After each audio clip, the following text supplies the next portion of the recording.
जो कैसे हो आप लोग। आई होप आपकी प्रिपरेशन अच्छी चल रही होगी। इस वीडियो में हम जेई मेन 2024 PYQ कर रहे हैं, अप्रैल अटेम्प्ट वाले रिडॉक्स रिएक्शंस के क्वेश्चंस। ओके, सो फिलहाल में स्टार्ट करते हैं। अच्छा, प्लेलिस्ट वगैरह देख लेना सेक्शन बच्चों, हेल्प भी मिलेगी आप। पहला क्वेश्चन है, only 2 ml of KMnO4 solution of unknown molarity is required to reach the end point of a titration of 20 ml oxalic acid, which is 2 molar in acidic medium. The molarity of KMnO4 solution should be. Okay, so बच्चों देखो, ये जो question है वो redox titration पर based है and specifically KMnO4 versus oxalic acid in acidic medium. तो question क्या है, क्या रहा है, हमारे पास ऑक्सैलिक एसिड का सॉल्यूशन है और इसका वॉल्यूम कितना है 20 ml, जिसकी मोलैरिटी 2m है। इस ऑक्सैलिक एसिड को आप टाइट्रेट कर रहे हैं KMnO4 सॉल्यूशन के साथ और मीडियम है एसिडिक। जैसा कि नॉर्मली आमतौर पर जब KMnO4 के साथ जो टाइट्रेशंस होती हैं उसमें ये आमतौर पर यही मीडियम होता है। नाउ एसिडिक मीडियम में जो KMnO4 है यानी कितना पर manganate ion gets converted to Mn2 plus ions यानी मैग्नीज 2 आयंस। लोग इसमें देखेंगे तो MnO4 नेगेटिव में जो मैंने का ऑक्सीडेशन है वो क्या है +7 निकाल सकते हो ना। तो Mn-4 2 जा 8 equals to -1 Mn equals to +7 है ना, ऐसे निकाला है। अब बच्चों जेई दे रहे हो तो ये तो चीज आपको पता ही होंगी। Mn2 प्लस मीन्स क्या है +2, तो चेंज इन ऑक्सीडेशन स्टेट कितना आ रहा है 7 - 2 इक्वल्स टू 5। इसका मतलब क्या है, KMnO4 के लिए जो आपका n फैक्टर है इज 5। नाउ सिमिलरली जब आप ऑक्सैलिक एसिड का निकालते हो यानी H2C2O4 का या फिर आप कहें तो C2O4 2 negative oxalate ions, right, ये कन्वर्ट हो जाता है टू CO2। अब इसमें देखेंगे तो ये +3 ऑक्सीजन स्टेट में है और इधर कितना हो गया +4 कार्बन की बात कर। So change in oxygen state of 1 carbon कितना हो गया 4 - 3 1 हो रहा है, मतलब 3 - 4 का तो 1 - 4। लेकिन ऑक्सैलिक एसिड में कितने कार्बन है 2, तो n फैक्टर के लिए इसका 2 से मल्टीप्लाई कर देते हो गया इसका 2। ओके, अब देखो हमें क्या निकालना है, मोलैरिटी निकालने KMnO4 के लिए टाइट्रेशन की एंड पॉइंट पर। इसका क्या है KMnO4 2 ml।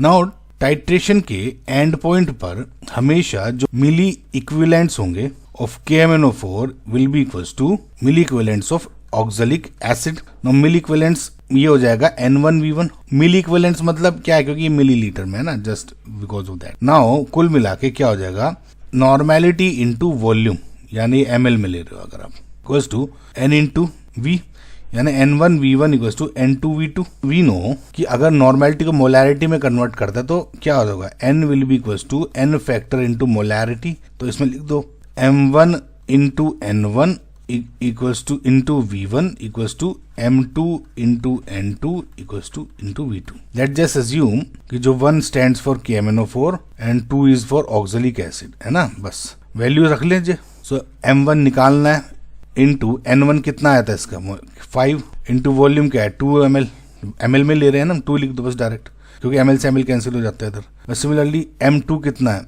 2 into n factor क्या हो गया 2 इंटू कितना मिलीलीटर 20। तो M1 क्या निकल जाएगा यहाँ से 80 डिवाइड बाई 10 इक्वल्स टू 10 यानी molarity of KMnO4 will B 10। सो आपका करेक्ट आंसर क्या हो गया 10 molar. Match list 1 with list 2। Okay बच्चों, सो इसमें लेफ्ट साइड में कुछ रिएक्शंस दी हुई हैं और राइट साइड में ये लिस्ट 2 है जिसमें टाइप ऑफ रिडॉक्स रिएक्शंस बताना है आपको। तो ये रिडॉक्स रिएक्शंस इनका टाइप बताना है। ओके, सो सबसे पहले इन रिएक्शंस के बारे में छोटा सा एक हाईलाइट ले लेते हैं ताकि हमें आसानी हो जाए कि पहचानने में क्या दिक्कत ना होगा। तो स्टार्ट करता हूं मैं आपसे कम्बिनेशन रिएक्शंस। नाम से ही पता चल रहा है जब 2 या 2 से ज्यादा रिएक्टेंट्स कंबाइन होके एक सिंगल प्रोडक्ट बनाते हैं। जैसे अगर A + B C दे रहे हैं तो क्या हो गया कम्बिनेशन रिएक्शन का एग्जाम्पल। अब देखिए डिकम्पोजिशन रिएक्शन। ये जो डिकम्पोजिशन है कम्बिनेशन का एकदम उल्टा है। जब एक सिंगल रिएक्टेंट ब्रेक होके 2 या 2 से ज्यादा प्रोडक्ट्स बनाता है तो उसको डिकम्पोजिशन रिएक्शन का एग्जाम्पल हो जाता है। यानी ये जैसे अगर उल्टा हो जाए इसका, अगेन डिस्प्लेसमेंट रिएक्शन, इसमें एक एलिमेंट दूसरे एलिमेंट को उसके कंपाउंड से डिस्प्लेस कर देता है। जैसे अगर A + BX है और इसमें ये AX + B हो जाए, यानी क्या हुआ B और X जुड़े हुए थे आपस में, अब क्या हुआ B हटा X से और X जुड़ गया, अब A से B अलग हो गया, तो ये डिस्प्लेस हो गया। A ने बेसिकली B को डिस्प्लेस कर दिया। Okay, last is disproportionation reaction. ये थोड़ा स्पेशल रिएक्शन है और ये बहुत इनमें से सबसे इंपॉर्टेंट हो जाता है कि इसमें एक ही एलिमेंट ऑक्सीडेशन भी हो रहा है और रिडक्शन भी हो रहा है, यानी ऑक्सीडेशन भी हो रहा है एक ही एलिमेंट का और रिडक्शन भी हो रहा है उसी एलिमेंट का सेम रिएक्शन में, तो डिस्प्रोपोर्शनेशन रिएक्शन हो जाती है। अब देखो इसको एनालाइज करते हैं हम रिएक्शंस को। पहला है N2 gases plus O2 2NO। यहाँ अगर देखोगे तो दो अलग अलग रिएक्टेंट्स यानी N2 एंड O2 कंबाइन होकर एक सिंगल प्रोडक्ट बना रहे हैं और रिडॉक्स तो हो ही रहा है। N की ऑक्सीडेशन स्टेट अगर देखोगे तो उसमें 0 से +2 हो रही है और ऑक्सीजन की 0 से -2, तो ऑक्सीडेशन भी और रिडक्शन भी हो रहा है। तो ये किस चीज का एग्जाम्पल हो जाएगा, आपका कॉम्बिनेशन रिएक्शन का। ठीक है, तो इसका हो गया ए का फोर्थ, तो ए का फोर्थ है, तो देखिए ए का फोर्थ हो गया तो डायरेक्टली आपको दिख रहा है यहाँ से, लेकिन आगे सारे करते हैं। रिएक्शन बी में अगर देखते हैं, यहाँ पे एक सिंगल रिएक्टेंट यानी ये ब्रेक होकर तीन अलग अलग प्रोडक्ट्स बना रहा है। लेड नाइट्रेट को हीट करने पे वो टूट रहा है बेसिकली, पीबीओ में, NO2 में, O2 में। तो ये क्या हो गया, डिकम्पोजिशन रिएक्शन, राइट। तो इसका हो गया 1, मैच कर रहा है अभी भी। सी इज रिएक्शन सी में अगर देखते हैं, जो सोडियम है वो वाटर में रिएक्ट करके देखोगे तो वाटर से एक हाइड्रोजन डिस्प्लेस कर रहा है और उसकी जगह ले रहा है। कैसे, देखो Na प्लस HOH है, तो इसने क्या किया, Na ने इसको लात मारी और Na अब OH इसके साथ खुद जाके चिपक गया। अब ये H था, ये गैस में बन जाती है, 2NaOH लोगे तो 2Na2 बैलेंस करते हैं अगर इसको, है ना। तो ये किसका एग्जाम्पल हो गया, डिस्प्लेसमेंट रिएक्शन का। लास्ट वाला देखो, यहाँ रिएक्टेंट साइड पर सिर्फ NO2 दिख रहा है आपको, ठीक है। OH नेगेटिव है तो बैलेंस कर लेके लिख देते रिडॉक्स में। अब NO2 में N का ऑक्सीडेशन स्टेट क्या है, +4। इसमें नाइट्राइट में यानी NO2 नेगेटिव, इसमें ऑक्सीजन स्टेट N का कितना है, +3, निकाल सकते हो इजीली है। और इसी में जो NO3 नेगेटिव यानी नाइट्रेट, इसमें ऑक्सीजन स्टेट N का कितना है, +5। तो अगर आप देखते हो तो जब ये इसमें कन्वर्ट हो रहा है तो रिडक्शन हो रहा है, जब ये इसमें कन्वर्ट हो रहा है ऑक्सीजन स्टेट इंक्रीज हो रही है तो ऑक्सीडेशन हो रहा है। तो इसका मतलब डिस्प्रोपोर्शनेशन रिएक्शन यानी थर्ड। तो इसका जो करेक्ट आंसर है is option number 3। Among the following halogens which can undergo disproportionation reactions। So इसे देखने के लिए सबसे पहले आपको ये पता होना चाहिए कि डिस्प्रोपोर्शनेशन रिएक्शन होती क्या। देखिए, डिस्प्रोपोर्शन रिएक्शन वो होती है जिसमें एक ही एलिमेंट एक ही रिएक्शन में ऑक्सीडेशन भी करवा ले और रिडक्शन भी करवा ले। इसका मतलब क्या है, देखो ऑक्सीडेशन का मतलब है जैसे किसी एलिमेंट का ऑक्सीडेशन ये है, अगर ऑक्सीडेशन इंक्रीज हो गया तो ये क्या हो गया, ऑक्सीडेशन स्टेट इंक्रीज हो गई एंड ऑक्सीडेशन स्टेट डिक्रीज हो गई, तो इसका मतलब क्या हो गया, रिडक्शन। इसका मतलब कोई एलिमेंट अगर डिस्प्रोपोर्शनेट होना चाहता है तो उसके पास दो कंडीशन होनी चाहिए। एक तो वो अपनी ऐसी ऑक्सीजन स्टेट में कि वो लोअर ऑक्सीडेशन में भी जा सके और हायर ऑक्सीडेशन में भी जा सके, मतलब मिडिल में ऑक्सीडेशन स्टेट होनी चाहिए। बहुत बार कोई एलिमेंट मल्टीपल ऑक्सीजन स्टेट दिखाते, तो सपोज एग्जांपल X 1 2 3 ऐसा हो, तो अगर 3 होगा तो वो सिर्फ रिडक्शन कर सकता है, 1 होगा तो वो ऑक्सीडेशन कर सकता है, क्योंकि भाई इससे नीचे नहीं जा सकता। तो इसमें डिस्प्रोपोर्शन 2 वाला ऑक्सीडेशन स्टेट वाला दिया, क्योंकि वो ऑक्सीडेशन भी और रिडक्शन भी कर सकता है। तो ये बेसिकली इसका बेसिक है। नाउ अगर हम इन ऑप्शंस में देखते हो, F2Cl2 Br2 ni2, ये सब अपनी एलिमेंटल स्टेट्स में है, यानी सभी में जो ऑक्सीजन स्टेट है इज 0 ना। जो हेलोजेंस हैं यानी ग्रुप 17 जनरली 3 तरह की ऑक्सीजन स्टेट शो करते हैं, ठीक है। जो हेलोजेंस है, मिनिमम यानी -1 हो जाती है जनरली, एलिमेंटल ऑक्सीडेशन स्टेट यानी जो इन केसेस में 0 हो जाती है, और जो मैक्सिमम ऑक्सीजन स्टेट्स होती हैं यानी पॉजिटिव, जिसमें +1 +3 +5 +7 है ना, ये भी दिखाते हैं। ये जनरली किस में दिखाते हैं, जैसे आपका ऑक्सो एसिड्स हो गए, ऑक्सो एनायंस वगैरह, इनमें आ जाती है। तो अब एक एक हेलोजन को देखते हैं और उससे समझते हैं कि अब इसमें क्या क्या हो सकता है। पहला है F2 ना। जो फ्लोरीन है वो पूरी की पूरी पीरियोडिक टेबल में मोस्ट इलेक्ट्रोनेगेटिव एलिमेंट होता है, इसलिए जो फ्लोरीन है वो सिर्फ 2 ऑक्सीजन स्टेट शो कर सकता है, एक तो -1 एंड 0।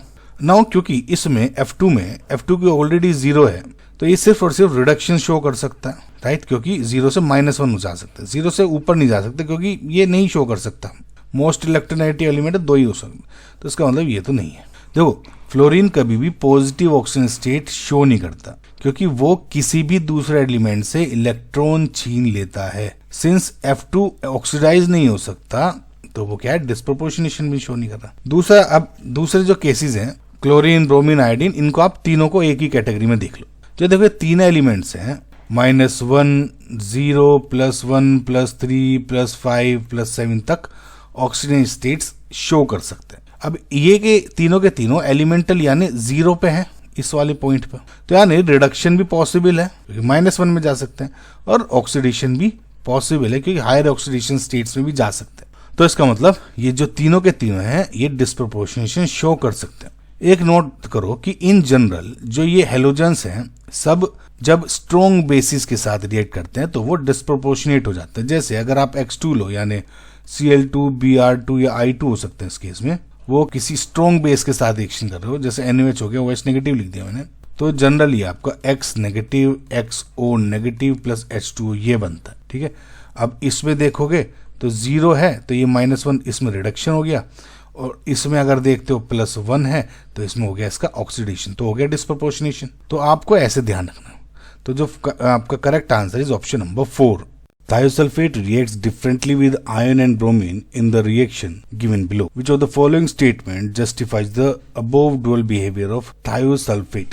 देखिए ये क्वेश्चन में पूछा गया है कि या दिया गया है कि जो थायोसल्फेट आयन है यानी H2O3 नेगेटिव 2 नेगेटिव, राइट, ये I2 के साथ जब रिएक्शन कर रहा है तो ये बना रहा है, और Br2 के साथ रिएक्शन कर रहा है तो ये बना रहा है, मतलब डिफरेंट तरीके हैं ना। तो देखो पहले आप रिएक्शन को समझो। जो रिएक्शन 1 है यानी थायोसल्फेट विद आयोडीन, तो अगर पहले 2O3 2 नेगेटिव में सल्फर की लेट जैसे एवरेज ऑक्सीजन स्टेट निकालते हैं पहले, है ना, यानी 2s plus 3 into -2 equals to -2, यानी 2s इक्वल्स टू -2 प्लस 6 ये हो जाएगा +4, सो s क्या हो गया +2, और S4O6 2 नेगेटिव में अगर एवरेज ऑक्सीजन स्टेट निकालते हैं आप तो क्या हो जाएगा 4s plus 6 into -2 equals to -2, तो इससे सल्फर की ऑक्सीजन स्टेट आ जाएगी +2.5। सो अगर आप देखेंगे जो चेंज हो रहा है ऑक्सीजन स्टेट में from this to this is +2 से +2.5 हो रहा है, यानी what is happening here, oxidation. तो इस रिएक्शन में जो थायोसल्फेट है वो एक वीक ऑक्सीडाइजिंग एजेंट यानी I2 के साथ रिएक्ट करके टेट्राथायोनेट आयन बना रहा है। ठीक है, अच्छा एक FYI, इस रिएक्शन को आप आयोनोमेट्रिक टाइट्रेशन में यूज करते हो। ठीक है, अब दूसरा जो रिएक्शन है अगर इसको देखते हो, अब इस रिएक्शन में सेम H2O3 का 2 नेगेटिव का जो एवरेज ऑक्सीजन स्टेट तो +2 ही है। अब इधर सल्फेट में SO4 2 नेगेटिव में अगर देखते हो तो S plus 4 into -2 equals to -2, तो सल्फर हो गया +6, यानी इसमें चेंज इन ऑक्सीजन स्टेट क्या है +2 से +6 हो रहा है, ऑक्सीडेशन हो रहा है इसमें भी इसकी तरह, लेकिन अनलाइक हियर इसमें +2 से +2.5 ये चेंज हो रहा था, इसमें +2 से +6 हो रहा है, यानी ऑक्सीडेशन तो हो रहा है लेकिन बहुत ही हार्ड ऑक्सीडेशन, बहुत ज्यादा ऑक्सीडेशन हो गया। तो अब ये देखो कि डिफरेंस क्या है, डिफरेंस बेसिकली H2O3 ये जो आपका थायोसल्फेट है इस पे नहीं, बल्कि थायोसल्फेट ऑक्सीडेशन तो दोनों में हो रहा है, लेकिन किसके साथ रिएक्ट करके ऑक्सीडेशन कर रहा है वो डिफरेंट कर रहा है। पहली रिएक्शन में I2 जो कि एक माइल्डर ऑक्सीडाइजिंग एजेंट है उसके साथ रिएक्ट करके टेट्राथायोनेट ही बना पा रहा है, और दूसरे में जो Br2 है वो एक बहुत अच्छा स्ट्रोंगर ऑक्सीडाइजिंग एजेंट है, इसकी वजह से ये ज्यादा चेंज हो रहा है। समझ में? सो अब एक और याद रखो कि जो हेलोजेंस हैं उनकी ऑक्सीडाइजिंग एजेंट की पावर कैपेबिलिटी का जो ऑर्डर है वो F2 then Cl2 then Br2 then I2 ये ऑर्डर होता है। So Br2 is stronger oxidising agent than I2। समझ में? तो अगर आप ऑप्शन को देखते हो Br2 is a stronger oxidant than, oxidant मतलब ऑक्सीडाइजिंग एजेंट ही आयोडीन, तो ये करेक्ट स्टेटमेंट दिख रहा है। Thiosulphate undergo oxidation by bromine reduction ये गलत है। Bromine is a weaker oxidant than iodine ये भी गलत है। Bromine undergo oxidation iodine undergo reduction ये भी गलत है। सो जो करेक्ट आंसर है is option number 1। Identify the incorrect statements regarding primary standard of titrimetric analysis. देखो सबसे पहले आप ये समझो कि प्राइमरी स्टैंडर्ड क्या है। सो जनरली क्या होता है, प्राइमरी स्टैंडर्ड वे सब्सटेंस होते हैं जिसे हम टाइट्रेशन में स्टैंडर्ड सॉल्यूशन बनाने के लिए यूज करते हैं। जो इसका कंसंट्रेशन है हम मास को प्रिसाइजली वे करके प्रिपेयर करते हैं, इसलिए इसमें गलती की बिल्कुल भी गुंजाइश नहीं है, मिनिमम गलतियां होनी चाहिए। ठीक है, समझ में? अब देखो इसे स्टेटमेंट वन वाइज जाते हैं, इसको 1 by 1 स्टेटमेंट देखते हैं। जो पहला स्टेटमेंट है, it should B purely available in dry form, ये बिल्कुल सही बात है। प्राइमरी स्टैंडर्ड को हाई प्योरिटी का होना चाहिए, मिनिमम जैसे 99.9% मिनिमम होनी चाहिए, इससे ग्रेटर ही मान लो, और इसे हम ड्राई फॉर्म में स्टोर कर सकें ताकि वेइंग के टाइम पर उसका मास एक्यूरेट हो। अगर उसमें इम्प्योरिटीज या मॉइस्चर होगा तो सॉल्यूशन का कंसंट्रेशन गलत बन जाएगा, ठीक है। तो दिस इज करेक्ट स्टेटमेंट। दूसरा है, it should not undergo chemical change in air, ये भी बिल्कुल सही है। इसका मतलब है कि प्राइमरी स्टैंडर्ड एयर से रिएक्ट नहीं करना चाहिए, जैसे कि ऑक्सीडेशन रिडक्शन या CO2 को एब्जॉर्ब करना। अगर ऐसा होगा तो उसका मास बदल जाएगा और सॉल्यूशन का कंसंट्रेशन एक्यूरेट नहीं बनेगा। हम इसे कहते हैं कि वो एयर स्टेबल होना चाहिए, जो आपका प्राइमरी स्टेबल है ना, क्या बोलते हैं उसको, एयर स्टेबल। तो ये भी करेक्ट है। C is, it should be hygroscopic and should react with another chemical instantaneously and stoichiometrically. देखो इस स्टेटमेंट में दो पार्ट है। पहला है इट शुड बी हाइग्रोस्कोपिक वाला। हाइग्रोस्कोपिक का मतलब है कि वो एयर से मॉइस्चर यानी पानी एब्जॉर्ब करता हो। प्राइमरी स्टैंडर्ड को नॉन हाइग्रोस्कोपिक होना चाहिए, पहली बात तो ध्यान हो गया। मैंने ऊपर ये कि वाटर कुछ नहीं करना चाहिए। अगर वो हाइग्रोस्कोपिक हो तो उसके मास में पानी का मास भी जुड़ जाएगा और हम एक्यूरेट कंसंट्रेशन वाला सॉल्यूशन नहीं बना पाएंगे। तो जो ये वाला पार्ट हो गया ये तो गलत हो गया। अब जो सेकंड है, शुड रिएक्ट से स्टोइक्योमेट्री तक, ये वाला पार्ट सही है। टाइट्रेशन में रिएक्शन कंप्लीट होनी चाहिए और वेल डिफाइंड स्टोइक्योमेट्री फॉलो करनी चाहिए, यानी बैलेंस्ड इक्वेशन होनी चाहिए। ओके, तो ये सही है, ये गलत है। इसकी वजह से ये हो गया। नॉन हाइग्रोस्कोपिक होना चाहिए। हाइग्रोस्कोपिक मतलब जो पानी को एब्जॉर्ब कर ले। Statement D is, it should B readily soluble in water, ये सही है। जब हम सॉल्यूशन बनाते तो सब्सटेंस को सॉल्वेंट, जिसपे आमतौर पे हम वाटर होता है, जो सॉल्वेंट में इजीली डिसॉल्व हो जाना चाहिए ताकि जल्दी से और यूनिफॉर्म कंसंट्रेशन का सॉल्यूशन बन सके। तो this is correct. E is, KMnO4 and NaOH can be used as primary standard. देखो ये जो स्टेटमेंट है अगेन रॉन्ग स्टेटमेंट हो गया। वो इसलिए है, देखो जो पहले अगर पोटेशियम परमैंगनेट यानी KMnO4 की बात करो तो ये एयर में थोड़ा बहुत डिकम्पोज हो सकता है और इसमें इम्प्योरिटीज भी होती हैं, इसलिए ये हमेशा स्टैंडर्डाइज करना पड़ता है इसको, KMnO4 को। ये क्या है, एक सेकेंडरी स्टैंडर्ड का एग्जाम्पल है and not primary standard. NaOH एक बहुत अब देखो NaOH का क्या, NaOH भी एक बहुत बड़ा प्रॉब्लम क्रिएट करता है।